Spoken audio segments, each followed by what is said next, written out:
as this statement is emitting frequencies of lack, it's going to attune me to the frequency band of lack in the larger reality creation field, the morphogenetic field.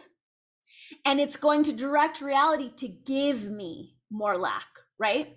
So the social engineers really know this, which is why so much of our media is loaded with some major bummer frequencies. And these frequencies right here are the primary frequencies that we are going to see coming through propaganda, okay?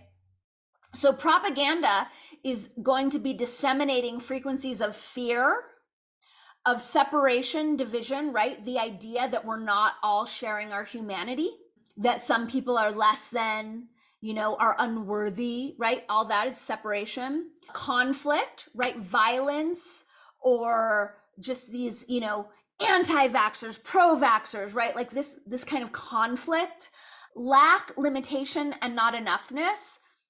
It's a big one for the propagandists, that we don't have enough money, that a lot of people aren't making enough money to afford their lifestyles, that we're limited, that there are things that we could do, that we're not enough, that we're too young, too old, too fat, too short, that we're not cut enough, that we're not smart enough, that we're not pretty enough. Like all of these are frequencies that are coming through a lot of the propaganda. False authority, that's another big propaganda frequency. You have to do this, mask up, whatever.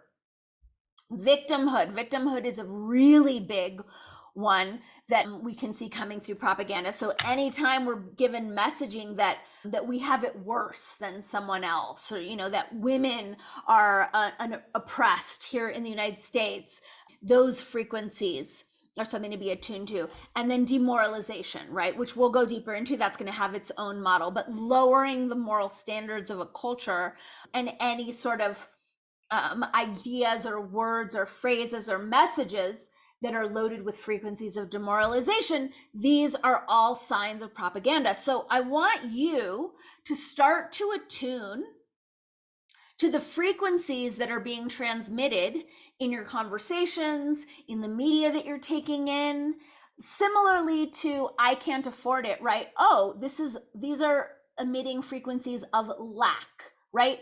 Just start to translate for yourself what frequencies are being transmitted through your communication as you start to learn more and more how language is programming us and our shared reality. So one of the ways, and it's certainly not the only way, but one of the ways that the propagandists are transmitting these frequencies to the masses is through the weaponization of words. And weaponized words have been manipulated by the propagandists. And the propagandists do this by changing and or inverting definitions, as well as by tainting words and phrases with negative emotions and associations, right? And so this image here is indicative of their like pathogens or viruses or bacteria that have been programmed into certain words and phrases, thus weaponizing them. And I'm going to give us some examples. So